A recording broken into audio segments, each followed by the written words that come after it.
श्री महालक्ष्म्यै नमः। आज आप दिव्य महालक्ष्मी पंजर स्तोत्र श्रवण करने जा रहे हैं। इस स्तोत्र के पाठन और श्रवण से माता लक्ष्मी की विशेष कृपा मिलती है। यह बीज पंजर स्तोत्र नित्य प्रतिदिन श्रवण करने का प्रयास करना चाहिए। इस स्तोत्र के प्रभाव से धन और सौभाग्य की प्राप्ति होती है, रोग दोष और दरिद्रता दूर होती है, नकारात्मक ऊर्जा का नाश होता है, बुद्धि और बल की प्राप्ति होती है, धन आगमन के मार्ग खुलते हैं, कर्ज से छुटकारा मिलता है, सभी प्रकार के कष्ट संकट और विघ्नों की समाप्ति होती है। चलिए सुनते हैं दिव्य माता महालक्ष्मी पंजर स्तोत्र, जो कि हमने लगातार श्रवण के लिए उपलब्ध कराया है। सुनते रहिए और मां लक्ष्मी की कृपा प्राप्त करिए। ओम श्री महालक्ष्मी पंजर स्तोत्रम विनियोगः। ओम अस्य श्री लक्ष्मी पंजर महामंत्रस्य ब्रह्मा ऋषिः पंक्तिश्चन्दः। श्री महालक्ष्मीर्देवता श्रीं बीजं स्वाहा सतिः श्रियै इति कीलकं मम सर्वभीष्ट सिद्ध्यर्थे लक्ष्मी पंजर स्तोत्र जपे विनियोगः।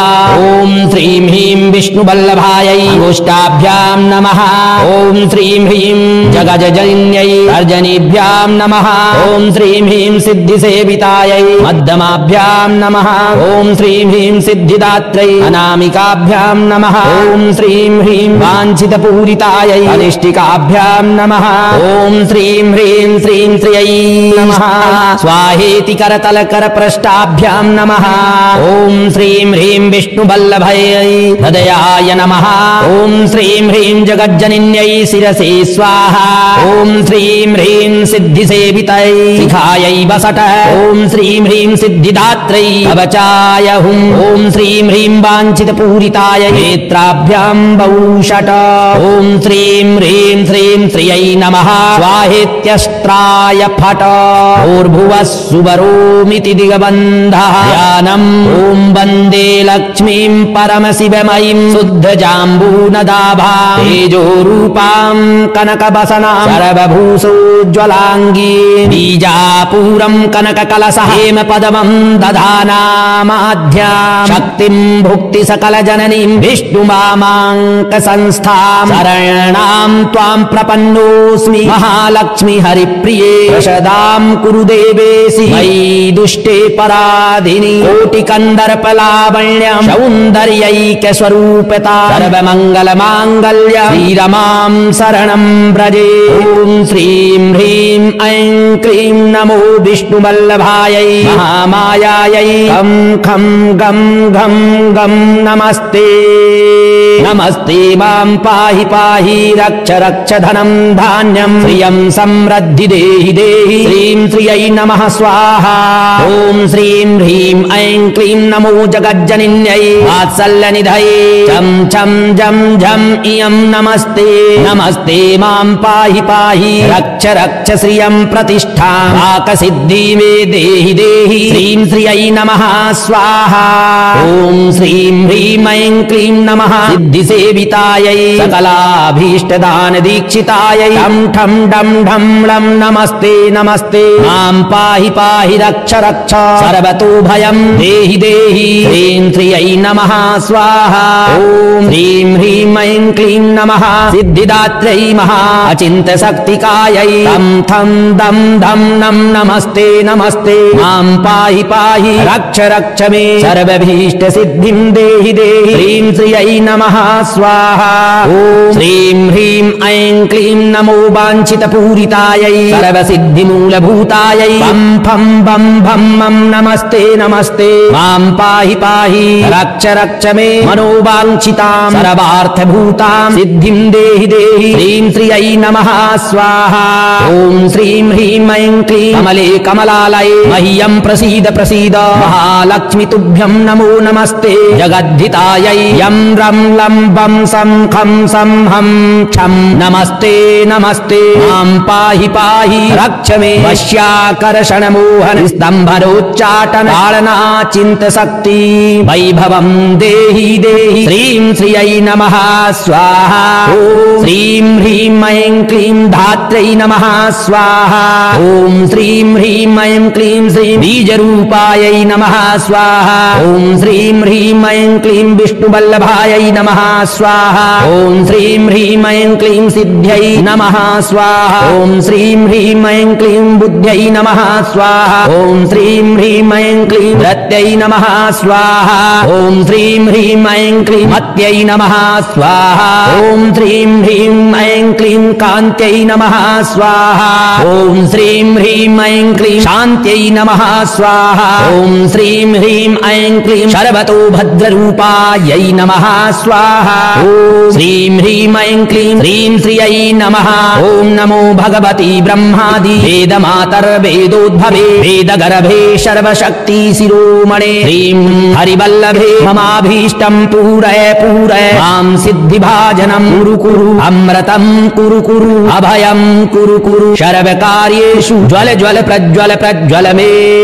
सुतशक्तिं दीपय दीपय ममाहितान् नाशय नाशय असाध्य कार्य साधय साधय ह्रीं ह्रीं ह्रीं ग्लौं ग्लौं ग्लौं श्रीं श्रिये नमः स्वाहा ॐ महालक्ष्म्यै च विद्महे विष्णुपत्न्यै च धीमहि तन्नो लक्ष्मी प्रचोदयात् ॐ महालक्ष्म्यै च विद्महे विष्णुपत्न्यै च धीमहि तन्नो लक्ष्मी प्रचोदयात् ॐ श्री महालक्ष्मी पंजर स्तोत्रम् विनियोगः ॐ अस्य श्रीलक्ष्मी पंजर महामन्त्रस्य ब्रह्मा ऋषिः पङ्क्तिश्चन्दः श्रीमहालक्ष्मीर्देवता श्रीं बीजं स्वाहा सतिः श्रियै इति कीलकम् मम सर्वभीष्टसिद्ध्यर्थे लक्ष्मी पंजर स्तोत्र जपे विनियोगः ॐ श्रीं ह्रीं विष्णुवल्लभायै अंगुष्ठाभ्यां नमः ॐ श्रीं ह्रीं जगजजन्यै अर्जनीभ्यां नमः ॐ श्रीं ह्रीं सिद्धिसेवितायै मध्यमाभ्यां नमः ॐ श्रीं ह्रीं सिद्धिदात्रै अनामिकाभ्यां नमः ॐ श्रीं ह्रीं वाञ्छितपूरितायै अनिष्टिकाभ्यां नमः ॐ श्रीं ह्रीं श्रीं श्रियै नमः स्वाहेति करतलकरपृष्ठाभ्यां नमः ॐ श्रीं ह्रीं विष्णुवल्लभयै हृदयाय नमः ॐ श्रीं ह्रीं जगज्जनन्यै शिरसे स्वाहा ॐ श्रीं ह्रीं सिद्धिसेवितयै शिखायै वसट ॐ श्रीं ह्रीं सिद्धिदात्रै कवचाय हुं ॐ श्रीं ह्रीं वाञ्छितपूरिताय नेत्राभ्यां बहुषट ॐ श्रीं ह्रीं श्रीं श्रियै नमः स्वाहेत्यस्त्राय फट भूर्भुवः सुवरोमिति दिगबन्धः ध्यानम् ॐ वन्दे लक्ष्मीं परमशिवमयीं शुद्धजाम्बूनदाभां तेजोरूपां कनकवसनां सर्वभूषोज्ज्वलाङ्गी बीजापूरं कनककलशः हेमपदमं दधानामाद्यां शक्तिं भुक्ति सकलजननीं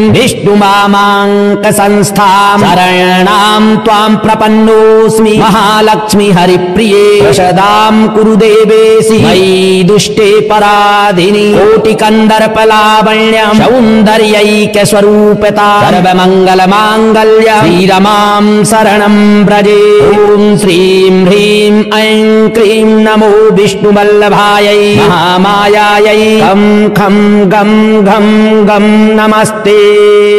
नमस्ते मां पाहि पाहि रक्ष रक्ष धनं धान्यं श्रियं समृद्धि देहि देहि श्रीं श्रियै नमः स्वाहा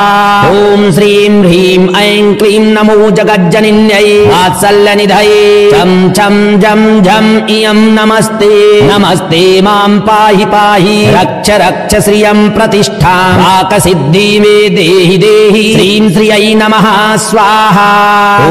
श्रीं ह्रीं ऐं क्लीं नमः सिद्धिसेवितायै सकलाभीष्टदानदीक्षितायै ठं ठं डं ढं लं नमस्ते नमस्ते मां पाहि पाहि रक्ष रक्ष सर्वतोभयं देहि देहि श्रीं श्रियै नमः स्वाहा ॐ श्रीं ह्रीं ऐं क्लीं नमः सिद्धिदात्रै महा अचिन्त्यशक्तिकायै तं थं दं धं नं नमस्ते नमस्ते मां पाहि पाहि रक्ष रक्ष मे सर्वभीष्टसिद्धिं देहि देहि श्रीं श्रियै नमः स्वाहा ॐ श्रीं ह्रीं ऐं क्लीं नमो वाञ्छितपूरितायै सर्वसिद्धिमूलभूतायै बं फं बं भं मं नमस्ते नमस्ते मां पाहि पाहि रक्ष रक्ष मे मनोवाञ्छितां सर्वार्थभूतां सिद्धिं देहि देहि श्रीं श्रियै नमः स्वाहा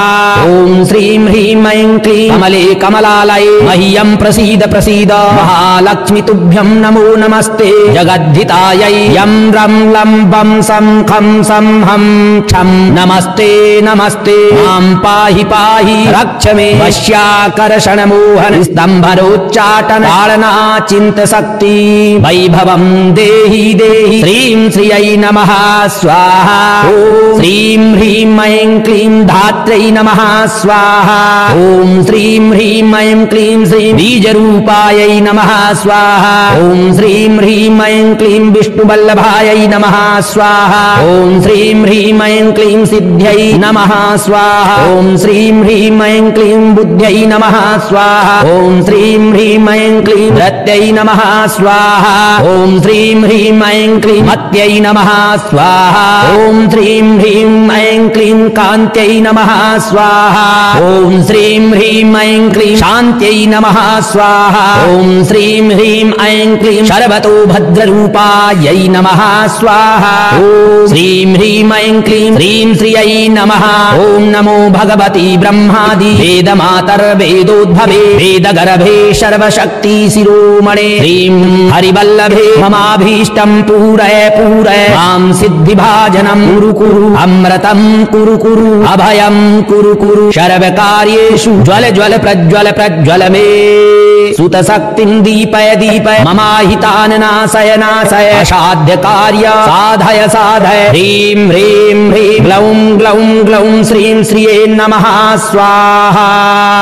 ॐ महालक्ष्म्यै च विद्महे विष्णुपत्न्यै च धीमहि तन्नो लक्ष्मी प्रचोदयात् ॐ महालक्ष्म्यै च विद्महे विष्णुपत्न्यै च धीमहि तन्नो लक्ष्मी प्रचोदयात् ॐ श्री महालक्ष्मी पंजर स्तोत्रं विनियोगः ॐ अस्य श्रीलक्ष्मी पंजर महामन्त्रस्य ब्रह्मा ऋषिः पङ्क्तिश्चन्दः श्रीमहालक्ष्मीर्देवता श्रीं बीजं स्वाहा सतिः श्रियै इति कीलकं मम सर्वभीष्टसिद्ध्यर्थे लक्ष्मी पंजर स्तोत्र जपे विनियोगः ॐ श्रीं ह्रीं विष्णुवल्लभायै अङ्गुष्ठाभ्यां नमः ॐ श्रीं ह्रीं जगजनन्यै अर्जनीभ्यां नमः ॐ श्रीं ह्रीं सिद्धिसेवितायै मध्यमाभ्यां नमः ॐ श्रीं ह्रीं सिद्धिदात्रै अनामिकाभ्यां नमः ॐ श्रीं ह्रीं वाञ्छितपूरितायै अनिष्टिकाभ्यां नमः ॐ श्रीं ह्रीं श्रीं श्रियै नमः स्वाहेति करतलकरपृष्ठाभ्यां नमः ॐ श्रीं ह्रीं विष्णुवल्लभयै हृदयाय नमः ॐ श्रीं ह्रीं जगज्जनन्यै शिरसे स्वाहा ॐ श्रीं ह्रीं सिद्धिसेवितै शिखायै वसट ॐ श्रीं ह्रीं सिद्धिदात्रै कवचाय हुं ॐ श्रीं ह्रीं वाञ्छितपूरिताय नेत्राभ्यां वौषट ॐ श्रीं ह्रीं श्रीं श्रियै नमः स्वाहेत्यस्त्राय फट भूर्भुवः सुवरोमिति दिगबन्धः ध्यानम् ॐ वन्दे लक्ष्मीं परमशिवमयीं शुद्धजाम्बूनदाभां तेजोरूपां कनकवसनां सर्वभूषोज्ज्वलाङ्गी बीजापूरं कनककलशः हेमपदमं दधानामाध्यां शक्तिं भुक्ति सकलजननीं विष्णुमामाङ्कसंस्थां शरणां त्वां प्रपन्नोऽस्मि महालक्ष्मी हरिप्रिये प्रसदां कुरु देवेशि मयि दुष्टे पराधिनि कोटिकन्दर्पलावण्यं सौन्दर्यैक्यस्वरूपता सर्वमङ्गलमाङ्गल्य श्रीरमां शरणं व्रजे ॐ श्रीं ह्रीं ऐं क्लीं नमो विष्णुवल्लभायै महामायायै खं खं गं घं गं नमस्ते नमस्ते मां पाहि पाहि रक्ष रक्ष धनं धान्यं श्रियं समृद्धि देहि देहि श्रीं श्रियै नमः स्वाहा ॐ श्रीं ह्रीं ऐं क्लीं नमो जगज्जनिन्यै वात्सल्यनिधये चं छं जं झं इयं नमस्ते नमस्ते मां पाहि पाहि रक्ष रक्ष श्रियं प्रतिष्ठां वाक्सिद्धि मे देहि देहि श्रीं श्रियै नमः स्वाहा ॐ श्रीं ह्रीं ऐं क्लीं नमः सिद्धिसेवितायै सकलाभीष्टदान दीक्षितायै ठं ठं डं ढं लं नमस्ते नमस्ते मां पाहि पाहि रक्ष रक्ष सर्वतो भयं देहि देहि श्रीं श्रियै नमः स्वाहा ॐ ह्रीं ह्रीं ऐं क्लीं नमः सिद्धिदात्र्यै महा अचिन्त शक्तिकायै तं थं दं धं नं नमस्ते नमस्ते मां पाहि पाहि रक्ष रक्ष मे सर्वभीष्ट सिद्धिं देहि देहि श्रीं श्रियै नमः स्वाहा ॐ श्रीं ह्रीं ऐं क्लीं नमो वाञ्छितपूरितायै सर्वसिद्धिमूलभूतायै पं फं बं भं मं नमस्ते नमस्ते मां पाहि पाहि रक्ष रक्ष मे मनोवाञ्छितां सर्वार्थभूतां सिद्धिं देहि देहि श्रीं श्रियै नमः स्वाहा ॐ श्रीं ह्रीं ऐं क्लीं कमले कमलालये मह्यं प्रसीद प्रसीद महालक्ष्मी तुभ्यं नमो नमस्ते जगद्धितायै यं रं लं बं सं खं सं हं क्षं नमस्ते नमस्ते मां पाहि पाहि रक्ष मे वश्याकर्षण मोहन स्तंभनोच्चाटन ताडना चिन्त शक्ति वैभवं देहि देहि श्रीं श्रियै नमः स्वाहा ॐ श्रीं ह्रीं ऐं क्लीं धात्र्यै नमः स्वाहा ॐ श्रीं ह्रीं ऐं क्लीं श्रीं बीजरूपायै नमः स्वाहा ॐ श्रीं ह्रीं ऐं क्लीं विष्णुवल्लभायै नमः स्वाहा ॐ श्रीं ह्रीं ऐं क्लीं सिद्ध्यै नमः स्वाहा ॐ श्रीं ह्रीं ऐं क्लीं बुद्ध्यै नमः स्वाहा ॐ श्रीं ह्रीं ऐं क्लीं रत्यै नमः स्वाहा ॐ श्रीं ह्रीं ऐं क्लीं मत्यै नमः स्वाहा ॐ श्रीं ह्रीं ऐं क्लीं कान्त्यै नमः स्वाहा ॐ श्रीं ह्रीं ऐं क्लीं शान्त्यै नमः स्वाहा ॐ श्रीं ह्रीं ऐं क्लीं सर्वतो भद्ररूपायै नमः स्वाहा ॐ श्रीं ह्रीं ऐं क्लीं श्रीं श्रियै नमः ॐ नमो भगवती ब्रह्मादि वेदमातर्वेदोद्भवे वेदगर्भे सर्वशक्ति शिरोमणे श्रीं हरिवल्लभे ममाभीष्टं पूरय पूरय मां सिद्धिभाजनं कुरु कुरु अमृतं कुरु कुरु अभयं कुरु कुरु सर्वकार्येषु ज्वल ज्वल प्रज्वल प्रज्वल मे सुतशक्तिं दीपय दीपय ममाहितान् नाशय नाशय असाध्य कार्य साधय साधय ह्रीं ह्रीं ह्रीं ग्लौं ग्लौं ग्लौं श्रीं श्रिये नमः स्वाहा ॐ महालक्ष्म्यै च विद्महे विष्णुपत्न्यै च धीमहि तन्नो लक्ष्मी प्रचोदयात् ॐ महालक्ष्म्यै च विद्महे विष्णुपत्न्यै च धीमहि तन्नो लक्ष्मी प्रचोदयात् ॐ श्री महालक्ष्मी पंजर स्तोत्रं विनियोगः ॐ अस्य श्री लक्ष्मी पंजर महामन्त्रस्य ब्रह्मा ऋषिः पंक्तिश्चन्दः श्री महालक्ष्मीर्देवता श्रीं बीजं स्वाहा सतिः श्रियै इति कीलकं मम सर्वभीष्ट सिद्ध्यर्थे लक्ष्मी पंजर स्तोत्र जपे विनियोगः ॐ श्रीं ह्रीं विष्णुवल्लभायै गोष्ठाभ्यां नमः ॐ श्रीं ह्रीं जगज्जनन्यै अर्जनीभ्यां नमः ॐ श्रीं ह्रीं सिद्धिसेवितायै मध्यमाभ्यां नमः ॐ श्रीं ह्रीं सिद्धिदात्र्यै अनामिकाभ्यां नमः ॐ श्रीं ह्रीं वाञ्छितपूरितायै अनिष्टिकाभ्यां नमः ॐ श्रीं ह्रीं श्रीं श्रियै नमः स्वाहेति करतलकरपृष्ठाभ्यां नमः ॐ श्रीं ह्रीं विष्णुवल्लभयै हृदयाय नमः ॐ श्रीं ह्रीं जगज्जनन्यै शिरसे स्वाहा ॐ श्रीं ह्रीं सिद्धिसेवितै शिखायै वसट ॐ श्रीं ह्रीं सिद्धिदात्रै कवचाय हुं ॐ श्रीं ह्रीं वाञ्छितपूरिताय नेत्राभ्यां बहुषट ॐ श्रीं ह्रीं श्रीं श्रियै नमः स्वाहेत्यस्त्राय फट भूर्भुवः सुवरोमिति दिगबन्धः या ददानम् ॐ वन्दे लक्ष्मीं परमशिवमयीं शुद्धजाम्बूनदाभां तेजोरूपां कनकवसनां सर्वभूषोज्ज्वलाङ्गी बीजापूरं कनककलशः हेमपदमं दधानामाध्यां शक्तिं भुक्ति सकलजननीं विष्णुमामाङ्कसंस्थां शरणां त्वां प्रपन्नोऽस्मि महालक्ष्मि हरिप्रिये प्रसदां कुरु देवेशि मयि दुष्टे पराधिनि कोटिकन्दर्पलावण्यं सौन्दर्यैक्यस्वरूपता सर्वमङ्गलमाङ्गल्य श्रीरमां शरणं व्रजे ॐ श्रीं ह्रीं ऐं क्लीं नमो विष्णुवल्लभायै महामायायै खं खं गं घं गं नमस्ते नमस्ते मां पाहि पाहि रक्ष रक्ष धनं धान्यं श्रियं समृद्धि देहि देहि श्रीं श्रियै नमः स्वाहा ॐ श्रीं ह्रीं ऐं क्लीं नमो जगज्जनिन्यै वात्सल्यनिधये चं चं जं झं इयं नमस्ते नमस्ते मां पाहि पाहि रक्ष रक्ष श्रियं प्रतिष्ठां वाक्सिद्धि मे देहि देहि श्रीं श्रियै नमः स्वाहा ॐ श्रीं ह्रीं ऐं क्लीं नमः सिद्धिसेवितायै सकलाभीष्टदानदीक्षितायै ठं ठं डं ढं लं नमस्ते नमस्ते मां पाहि पाहि रक्ष रक्ष सर्वतो भयं देहि देहि श्रीं श्रियै नमः स्वाहा ॐ श्रीं ह्रीं ऐं क्लीं नमः सिद्धिदात्र्यै महा अचिन्त्यशक्तिकायै तं थं दं धं नं नमस्ते नमस्ते मां पाहि पाहि रक्ष रक्ष मे सर्वभीष्टसिद्धिं देहि देहि श्रीं श्रियै नमः स्वाहा ॐ श्रीं ह्रीं ऐं क्लीं नमो वाञ्छितपूरितायै सर्वसिद्धिमूलभूतायै पं फं बं भं मं नमस्ते नमस्ते मां पाहि पाहि रक्ष रक्ष मे मनोवाञ्छितां सर्वार्थभूतां सिद्धिं देहि देहि श्रीं श्रियै नमः स्वाहा ॐ श्रीं ह्रीं ऐं क्लीं कमले कमलालये मह्यं प्रसीद प्रसीद महालक्ष्मि तुभ्यं नमो नमस्ते जगद्धितायै यं रं लं बं सं खं सं हं क्षं नमस्ते नमस्ते मां पाहि पाहि रक्ष मे वश्याकर्षण मोहन स्तंभरोच्चाटन ताड़ना चिन्तशक्ति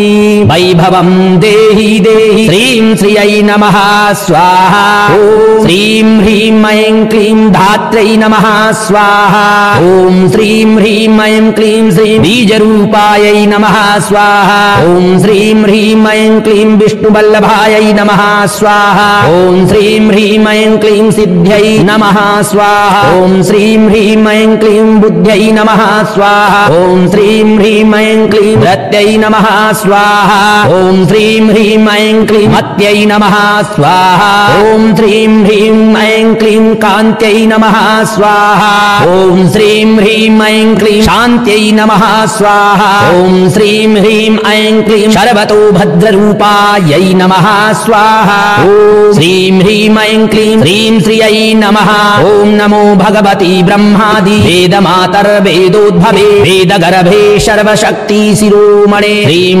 हरिवल्लभे ममाभीष्टं पूरय पूरय मां सिद्धिभाजनं कुरु कुरु अमृतं कुरु कुरु अभयं कुरु कुरु सर्वकार्येषु ज्वल ज्वल प्रज्वल प्रज्वल मे सुतशक्तिं दीपय दीपय ममाहितान् नाशय नाशय असाध्य कार्य साधय साधय ह्रीं ह्रीं ह्रीं ग्लौं ग्लौं ग्लौं श्रीं श्रिये नमः स्वाहा ॐ महालक्ष्म्यै च विद्महे विष्णुपत्न्यै च धीमहि तन्नो लक्ष्मी प्रचोदयात् ॐ महालक्ष्म्यै च विद्महे विष्णुपत्न्यै च धीमहि तन्नो लक्ष्मी प्रचोदयात् ॐ श्री महालक्ष्मी पंजर स्तोत्रम् विनियोगः ॐ अस्य श्री लक्ष्मी पंजर महामन्त्रस्य ब्रह्मा ऋषिः पंक्तिश्चन्दः श्री महालक्ष्मीर्देवता श्रीं बीजं स्वाहा सतिः श्रियै इति कीलकम् मम सर्वभीष्टसिद्ध्यर्थे लक्ष्मी पंजर स्तोत्र जपे विनियोगः ॐ श्रीं ह्रीं विष्णुवल्लभायै गोष्ठाभ्यां नमः ॐ श्रीं ह्रीं जगज्जनन्यै अर्जनीभ्यां नमः ॐ श्रीं ह्रीं सिद्धिसेवितायै मध्यमाभ्यां नमः ॐ श्रीं ह्रीं सिद्धिदात्र्यै अनामिकाभ्यां नमः ॐ श्रीं ह्रीं वाञ्छितपूरितायै अनिष्टिकाभ्यां नमः ॐ श्रीं ह्रीं ह्रीं श्रीं श्रियै नमः स्वाहेति करतल कर पृष्ठाभ्यां नमः ॐ श्रीं ह्रीं विष्णुवल्लभयै हृदयाय नमः ॐ श्रीं ह्रीं जगज्जनन्यै शिरसे स्वाहा ॐ श्रीं ह्रीं सिद्धिसेवितै शिखायै वसट ॐ श्रीं ह्रीं सिद्धिदात्रै कवचाय हुं ॐ श्रीं ह्रीं वाञ्छितपूरिताय नेत्राभ्यां बहुषट ॐ श्रीं ह्रीं श्रीं श्रियै नमः स्वाहेत्यस्त्राय फट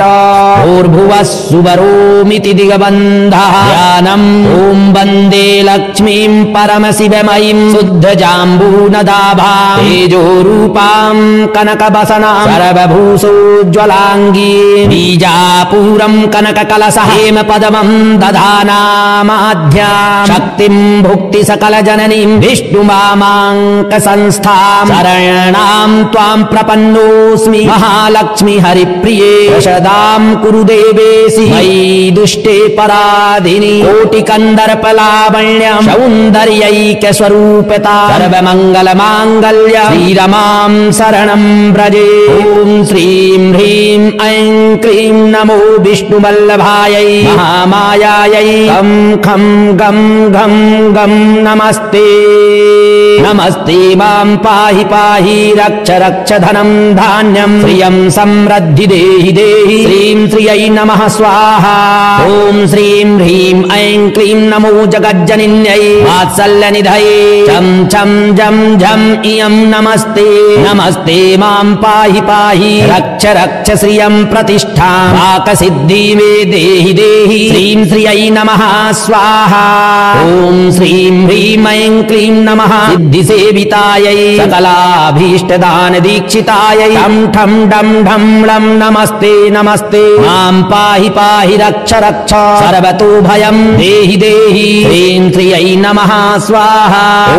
श्रीं ह्रीं ऐं क्लीं नमः सिद्धिदात्रै महा अचिन्त्यशक्तिकायै तं थं दं धं नं नमस्ते नमस्ते मां पाहि पाहि रक्ष रक्ष मे सर्वभीष्टसिद्धिं देहि देहि श्रीं श्रियै नमः स्वाहा ॐ श्रीं ह्रीं ऐं क्लीं नमो वाञ्छितपूरितायै सर्वसिद्धिमूलभूतायै फं फं बं भं मं नमस्ते नमस्ते मां पाहि पाहि रक्ष रक्ष मे मनोवाञ्छितां सर्वार्थभूतां सिद्धिं देहि देहि श्रीं श्रियै नमः स्वाहा ॐ श्रीं ह्रीं ऐं क्लीं कमले कमलालये मह्यं प्रसीद प्रसीद महालक्ष्मी तुभ्यं नमो नमस्ते जगद्धितायै यं रं लं वं सं खं सं हं क्षं नमस्ते नमस्ते मां पाहि पाहि रक्ष मे वश्याकर्षणमोहन स्तम्भरोच्चाटन ताडनाचिन्तशक्ति वैभवं देहि देहि श्रीं श्रियै नमः स्वाहा ॐ श्रीं ह्रीं ऐं क्लीं धात्रै नमः स्वाहा ॐ श्रीं ह्रीं ऐं क्लीं श्रीं बीजरूपायै नमः स्वाहा ॐ श्रीं ह्रीं ऐं क्लीं विष्णुवल्लभायै नमः स्वाहा ॐ श्रीं ह्रीं ऐं क्लीं सिद्ध्यै नमः स्वाहा ॐ श्रीं ह्रीं ऐं क्लीं बुद्ध्यै नमः स्वाहा ॐ श्रीं ह्रीं ऐं क्लीं रत्यै नमः स्वाहा ॐ श्रीं ह्रीं ऐं क्लीं मत्यै नमः स्वाहा ॐ श्रीं ह्रीं ऐं क्लीं कान्त्यै नमः स्वाहा ॐ श्रीं ह्रीं ऐं क्लीं शान्त्यै नमः स्वाहा ॐ श्रीं ह्रीं ऐं क्लीं सर्वतो भद्ररूपायै नमः स्वाहा ॐ श्रीं ह्रीं ऐं क्लीं श्रीं श्रियै नमः ॐ नमो भगवती ब्रह्मादि वेदमातर्वेदोद्भवे वेदगर्भे सर्वशक्ति शिरोमणे श्रीं हरिवल्लभे ममाभीष्टं पूरय पूरय मां सिद्धिभाजनं कुरु कुरु अमृतं कुरु कुरु अभयं कुरु कुरु सर्वकार्येषु ज्वल ज्वल प्रज्वल प्रज्वल मे सुतशक्तिं दीपय दीपय ममाहितान् नाशय नाशय असाध्य कार्य साधय साधय ह्रीं ह्रीं ह्रीं ग्लौं ग्लौं ग्लौं श्रीं श्रिये नमः स्वाहा ॐ महालक्ष्म्यै च विद्महे विष्णुपत्न्यै च धीमहि तन्नो लक्ष्मी प्रचोदयात् ॐ महालक्ष्म्यै च विद्महे विष्णुपत्न्यै च धीमहि तन्नो लक्ष्मी प्रचोदयात्।